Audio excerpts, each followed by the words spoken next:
आज धान 100 रुपया था। बगल में प्याज क्या है? हाँ भैया महाराजा मैं क्या कहती हूँ कि बड़ी यादें आवे पिया के प्यारी कायरी कि रतिया दे रतिया हर पहाड़ दिन भाई ओ मिया करे जगले यार के दिलवा में गई राजा बोतल में भरी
क्या है बोलिए अरे हमारा भैया के ड्राइवर साहब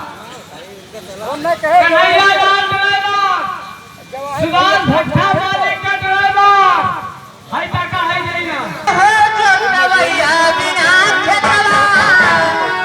हर पल तार नहीं हो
ड्राइवर जी को मैं क्या कहती हूँ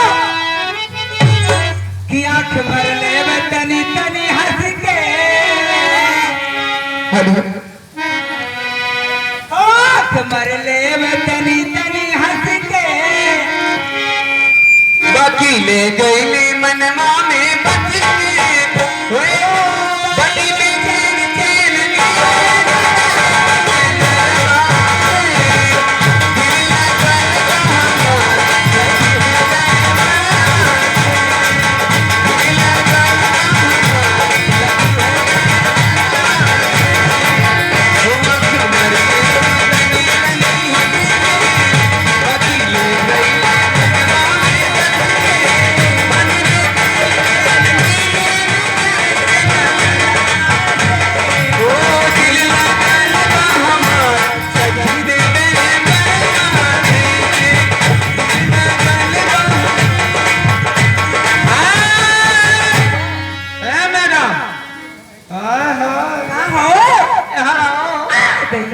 रामचंद्र चौधरी अच्छा बेघाट पूर्वा